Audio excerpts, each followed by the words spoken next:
तिरहुत स्नातक निर्वाचन क्षेत्र से नवनिर्वाचित निर्दलीय एमएलसी बंशीधर ब्रजवासी हैं। उन्होंने आज ओथ लिया है और वो हमारे साथ हैं। उनसे ही बात करते हैं। पहले तो आपको बधाई हो। Thank you. और आज आपने ओथ लिया है, चूँकि स्नातक क्षेत्र से हैं और छात्रों के, बेरोजगारों के आवाज़ बनने के आपको मौका मिला है। क्या आगे का उद्देश्य है? शोषण के विरुद्ध लड़ाई होगी। शोषण के विरुद्ध मैं लड़ता रहा हूँ। मेरी जो पहचान है संघर्ष की, हमारी पूंजी संघर्ष की पूंजी है। इसी पूंजी को बढ़ाना है और संघर्ष के रास्ते भी बहुत कुछ हासिल किया जा सकता है। हमने इसको साबित करने की कोशिश की है और इसको जन समर्थन भी मिला है हमारे इस सोच को। तो मैं समझता हूं कि जिस लिए जन समर्थन मिला है उस अपेक्षा पर हम खरा उतरे।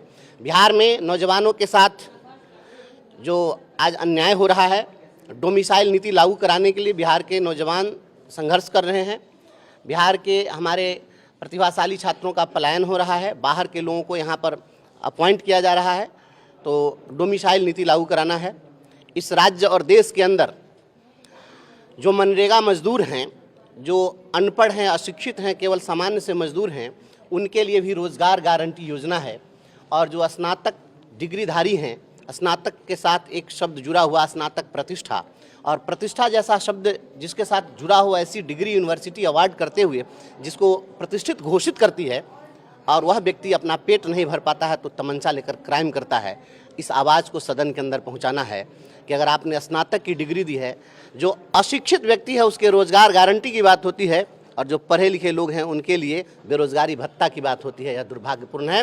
मैं चाहता हूं कि स्नातक रोजगार गारंटी योजना लागू हो। अगर किसी को आपने स्नातक प्रतिष्ठा की डिग्री है तो वह प्रतिष्ठापूर्ण जीवन जीने के लायक इतना अर्जित कर सके। यह वेलफेयर स्टेट की जिम्मेवारी है। इस रिस्पॉन्सिबिलिटी से सरकार नहीं हट सकती है। हम इस आवाज़ को सदन के अंदर गुजाएंगे। आप आंदोलन से उपजे हुए हैं और आंदोलन से अकस्मात एमएलसी भी बन गए और फिर से अभी आंदोलन शुरू हो गया है।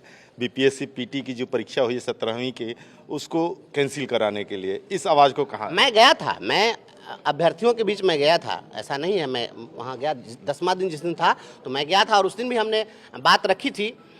आप लोगों के भी चैनल के लोग थे। मैंने कहा था कि लोकतंत्र निगोशिएशन से चलता है, लाठी और गोली से लोकतंत्र नहीं चल सकता है। तो सरकार को बात करनी चाहिए और उसके बाद में सरकार ने पहल की, वार्ता की पहल हुई। आप देखे होंगे जब हमने वहाँ पर बात रखी थी उसके अगले ही दिन सरकार ने वार्ता की पहल की और वार्ता भी हुई। लेकिन अभी जो कुछ स्थिति बन रही है वहाँ पर अब राजनीतिक लोग उसमें हस्तक्षेप करके उस मामले को बिगाड़ दिए। उसमें छात्र लोग सक्षम थे, उनको लड़ने देना चाहिए था। उनको और पॉलिटिकल सपोर्ट जो कर सकते थे, जो भी एडमिनिस्ट्रेटिव सपोर्ट कर सकते थे, वो किया जाना चाहिए था। लेकिन इसको कहीं ना कहीं लोग पॉलिटिकल बेनिफिट लेने के लिए, जब किसी भी विषय को अगर आप राजनीतिक नफा नुकसान से अगर जोड़ देंगे तो निश्चित रूप से वह मूल मुद्दे से वह भटक जाएगा। तो इसको कहीं ना कहीं मुझे लगता है कि कहीं ना कहीं मामला भटक गया है। छात्र सक्षम थे और बीपीएससी के छात्र हैं, प्रतिभाशाली छात्र हैं, अपनी बात रखने में खुद सक्षम थे।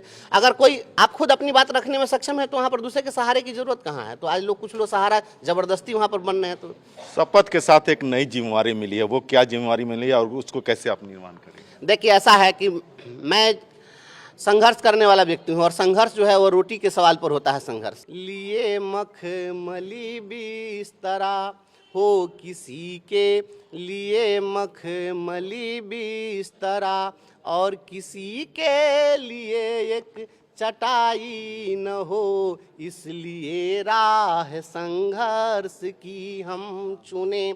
जिंदगी आंसुओं में नहाई न हो, दम न तोरे कहीं भूख से बचपना, दम न तोरे कहीं भूख से बचपना।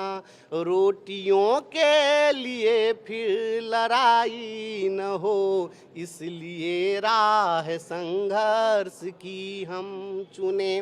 जिंदगी आंसुओं में नहाई न हो।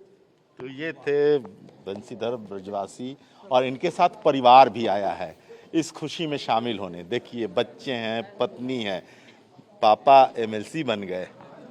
बहुत खुशी है कि पापा एमएलसी बन गए हैं और पापा को एक मौका मिला है सभी शिक्षकों के लिए कुछ मतलब पहले तो ये रोड पे सवाल उठाते थे, लेकिन अब सदन में पहुंच चुके हैं और सदन में सवाल उठाने का उनको मौका दिया शिक्षकों ने, और अब सदन में जरूर उठाएंगे सवाल शिक्षक। कैसा लग रहा है? कल तक पापा घर में बैठते थे, बात करते थे, आपको गाइड करते थे, अब वो बात यहाँ सदन में रखेंगे, लेकिन अब थोड़ा सा आपको कम समय देंगे। नहीं, उसके लिए कोई दिक्कत नहीं है, लेकिन पापा अगर एमएलसी बने हैं तो हमें इतना पता है कि उनको अब समय थोड़ा कम मिलेगा हम लोग के लिए, लेकिन हम लोग के लिए ठीक है। क्या कहोगे बेटा, पापा एमएलसी तो बन गए, सड़क से सदन में आ गए।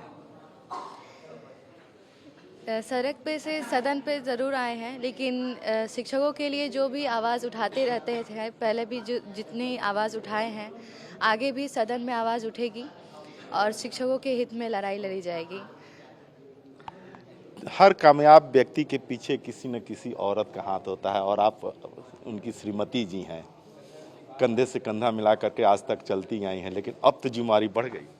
जिम्मेदारी बढ़ी है, लेकिन करती हूँ, करती रहूँगी। कैसे हो पाएगा? पटना, मुजफ्फरपुर, परिवार, बच्चे, एमएलसी साहब के यहाँ पहुँचने वाले लोग। कर लूँगी, जिस तरह करती थी। जिम्मेदारी बढ़ी है, लेकिन कर लूँगी। और जिस आशा से शिक्षकों ने इस मुकाम पर पहुँचाए हैं, तो आशा पर तो उतरना ही पड़ेगा। तो ये पल काफ़ी अहम है किसी भी नवनियुक्त निर्वाचित एमएलसी के लिए। कैमरामैन सुनील के साथ राजीव रंजन, कशिश न्यूज़, पटना।